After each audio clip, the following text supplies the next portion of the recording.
My grandfather turned 60 on a Tuesday. I didn't call him. I remember getting the notification on my phone, his birthday. Facebook reminded me. I thought, I'll call him tonight. But I didn't. I was busy. Or I told myself I was busy. Now he's 78, and last month he told me something that broke me. He said the happiness he has now, it came from losing everything he thought mattered. And I finally understood what he meant. Before I turned 60, I believed in later. Later I'll travel. Later I'll fix things with my daughter, your mother. Later I'll learn to really talk to people. Later became my favorite word. He worked for 33 years at the same company. Marketing director. I remember visiting his office once when I was maybe 8 or 9. It smelled like coffee and old carpet. Everyone called him Mr. Peterson. I thought he was important.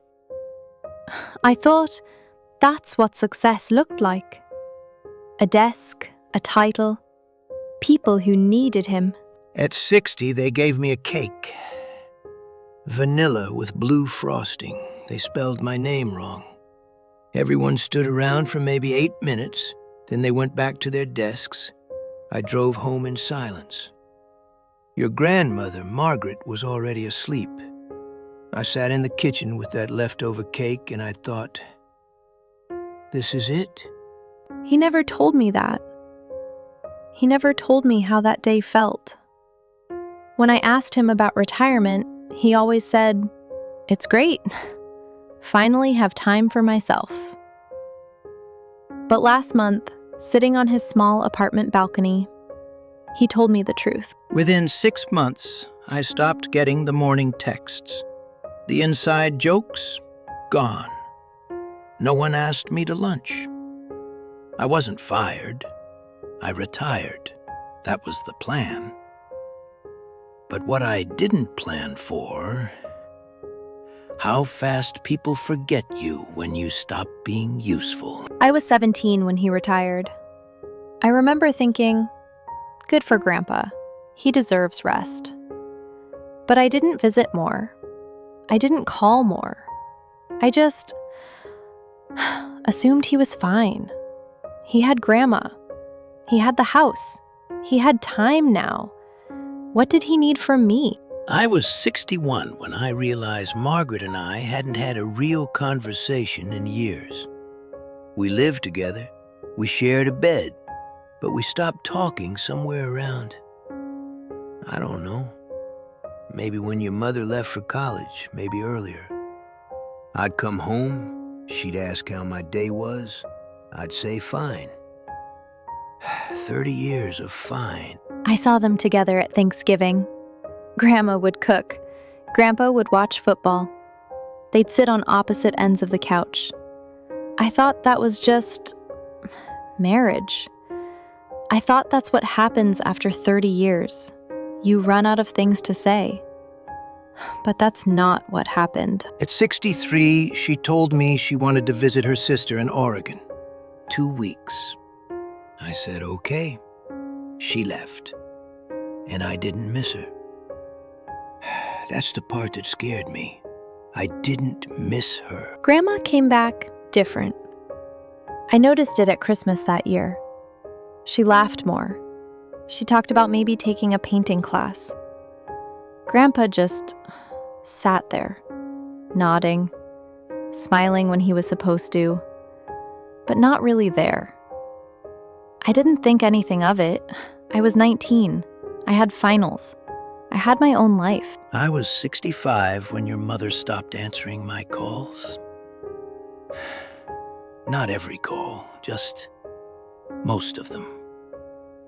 She'd text back, sorry, busy. I'd say, no problem. But it was a problem. I just didn't know how to say it.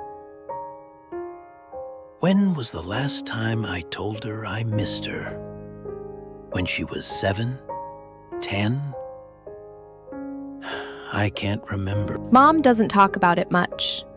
But once, After wine at dinner, she said, "Your grandfather and we just never learned how to talk." I didn't understand what she meant. You just talk, right? You pick up the phone, you ask questions. But it's not that simple. Not when you've spent 30 years practicing silence. At 67, Margaret asked me if I was happy. We were on the porch, July evening. I said, "Yeah, sure." She looked at me for a long time. Then she said, "I don't think I am." I didn't ask what she meant. I should have. Grandma left 3 months later. I was 21. I got a text from Mom. Grandma and Grandpa are separating. I called Grandpa. He said, "It's fine. We're fine. Just need some space." His voice sounded small, like he'd shrunk. I said I'd visit soon. I didn't. Not for 8 months. I was 68, living alone in a house that was too big, and I finally understood. I had spent 40 years working, 40 years preparing for a life I thought would start later, and now it was later. And there was no one here. When I finally visited, the house felt like a museum. Everything in the same place, but empty. He'd lost weight. He made us tea and we sat at the kitchen table and we didn't know what to say to each other. I asked about his health. He said, "Fine." I asked if he needed anything. He said, "No, I'm good." 20 minutes. That's how long I stayed. I told myself I had to get back. Back to what? My apartment? My phone? That's when I started walking, just to be around people. I'd go to the grocery store and take the long way. I'd sit at coffee shops. I went to a community center, chess club on Thursdays. I don't play chess, but a man named Carl asked if I wanted to learn. I said yes. At 70, something changed in him. I noticed it at Mom's birthday dinner. He was lighter. He told stories. He asked me about my job, my life, my friends. Real questions. Not the "how are you" kind. The kind that meant he actually wanted to know. I remember thinking, where was this version of Grandpa my whole life? At 70, I started saying yes to invitations, to conversations, to trying. A neighbor invited me to a church barbecue. I went. I met a woman named Diane. Widow, 6 years. We talked about nothing important. The weather, potato salad, her grandson's piano lessons. It was the best conversation I'd had in years. I was 25 when Grandpa called me. Not texted. Called. He said, "Can I ask you something?" I said, "Of course." He said, "When did I stop being someone you wanted to talk to?" I didn't know what to say. Because the truth was, I never thought he wanted to talk. He was always fine, always busy, always not available. But he was asking me when it happened, and I realized we both let it happen. I was 72 when I finally called your mother and said, "I'm sorry." She said, "For what?" I said, "For not asking how you were." We talked for 2 hours. She told me things I never knew. How she felt invisible growing up. How she learned to stop asking me for advice because I never really listened. How she thought I didn't care. I did care. I just didn't know how to show it. Now Grandpa is 78.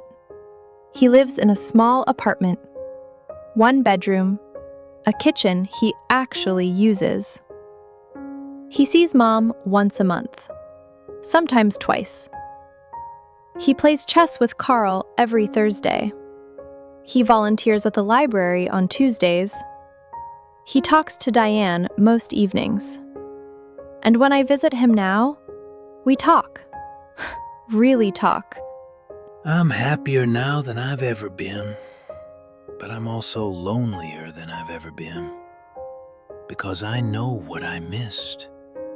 I know the version of your mother I'll never meet, the marriage I could have had, the friendship I could have had with you if I'd started earlier. Last week, we sat on his balcony.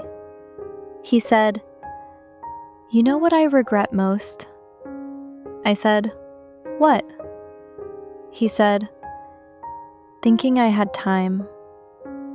He told me he thought 60 was young. He thought he'd have decades to fix things, to travel, to reconnect, to be the person he always meant to be. But decades disappeared, and now he's 78, and he's happy, but he's also running out of time. I don't regret retiring. I regret believing life happened after work. I regret thinking my family would just wait. I regret every night I said, maybe tomorrow. He looked at me and said, "Don't do what I did. Don't wait until you lose everything to learn how to say yes. Don't wait until you're 70 to call the people you love." And I wanted to say, I won't. But the truth is, I already am. I have friends I haven't called in months. I have a grandmother I text once every few weeks. I have a mom I say, "I'm busy," to. I'm 27, and I already think I have time. If you're 60 and you think you have time, if you're 30 and you think you have time, when did you last say it out loud? I called him today, just to talk. He cried. So did I. Because we both know now, tomorrow doesn't wait. It just runs out. And the people we love, they won't be here forever. Neither will we.